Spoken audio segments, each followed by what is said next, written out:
Hi, I'm Dr. Kelly Starrett with the Ready State. It's not uncommon for us to encounter people and athletes in our clinic who are either dealing with chronic low back pain or a new acute low back pain. As we're trying to untangle sort of that complex web of what's going on and how are we going to de-escalate and help desensitize the back so that we can get moving again and get our lives back, we like to start with a breath practice. One of the reasons we do this is it turns out to be the first movement of the spine, and it's a really easy and safe intervention that someone can sort of deploy when they're in the throes of really uncomfortable back pain and how that really dysregulates their breathing. So what we have people do is get on their back and they get into a comfortable position. If they can't lay on their back, on the side is fine. If you need to sit in a chair, that's fine too.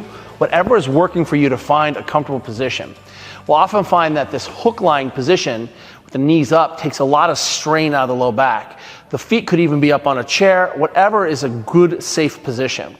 But in this shape, one of the things we're trying to do then is say, well, what is it that the spine is supposed to do in the musculature of the spine?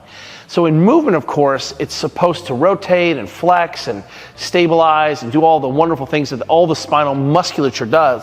But ultimately, we want that spine musculature to do its primary thing, which is to contract around the spine so that we can create sort of a contractile field which maintains the integrity of the spine itself. The other thing that happens when we're ventilating effectively is that we get a lot of movement in the spine. The ribs move.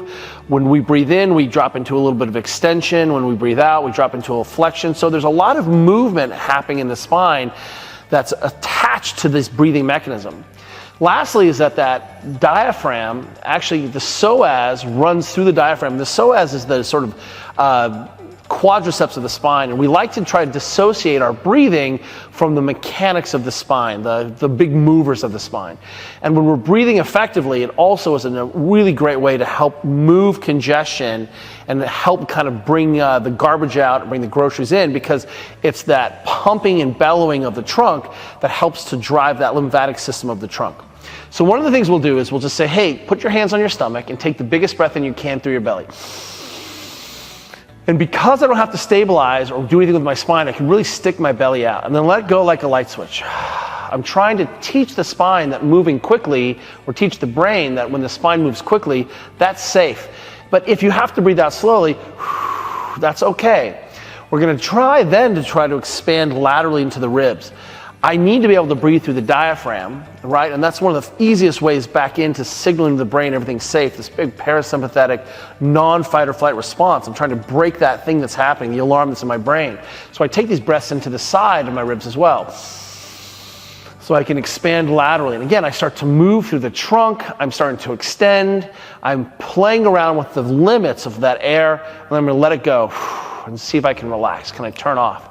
Then we're going to go to the chest, belly, ribs, and chest. Now I'm expanding up in my chest, and I'm going to do the same thing. So now I've really greatly increased the total volume of my breathing.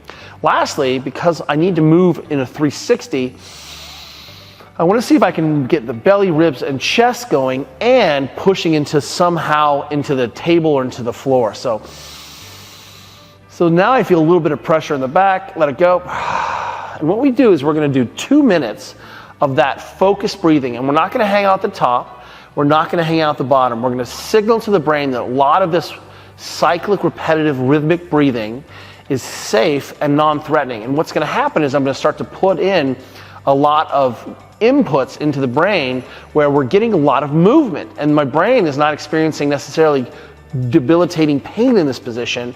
So I start to separate, hey, look, it's safe to move, from, hey, let's have movement and less pain together. So it'll look like this.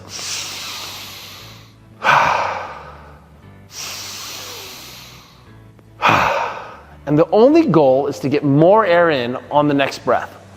And at the end of that 2-minute cycle, I'm just going to exhale. I'm going to wait around until I need to breathe again. So I'm just going to hang out until it starts to feel uncomfortable.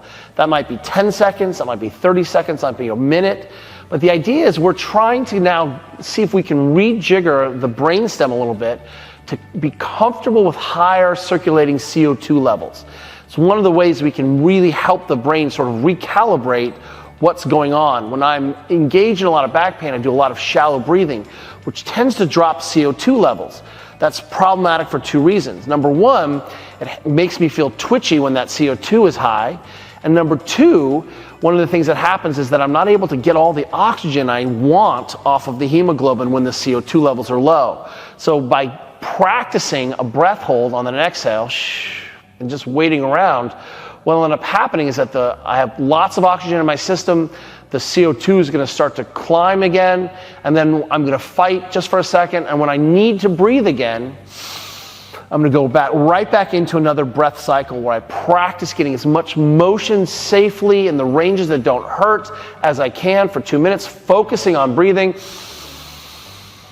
working on being voluminous and expansive, ascendant in my breath, letting it go, not holding at the top and the bottom. And I'll repeat that couplet of 2 minutes of breathing, long breath hold on an exhale for 10 minutes. And what we see is that afterwards, people feel a lot better. Backs start to feel better, we start to feel less twitchy, we've gotten a lot of motion and movement into the trunk system, we've broken some of the tonic fighting of the musculature that's helping protect us in that spasm state, but can be kind of noxious to the brain. And so now we've got all of this movement and we signal it's a lot safer to move. So what we'll do then is after we do that and kind of come and sit back up, and recalibrate, oftentimes we'll see that people feel a lot better. That can help us calm down so we can fall asleep. It can help us calm down and sort of re-signal and kind of gather up all the musculature so that when I need to go move and go use the washroom or make dinner or walk around or do whatever I need to do in my activities of daily living, I feel a little bit more calm. And we can repeat that multiple times. And I don't need a doctor's note to do some breathing. I don't need a physical therapist to instruct me. I can be in a safe position, working on restoring range of motion and movement safely in my trunk so that ultimately I can feel better and I can start to calm this down. The nervous system works best when we whisper to it. And one of the ways that we know is non-threatening input in the brain, going along with use of H-wave is a powerful, powerful way to return people to their lives and function by attenuating how their backs are signaling unsafety.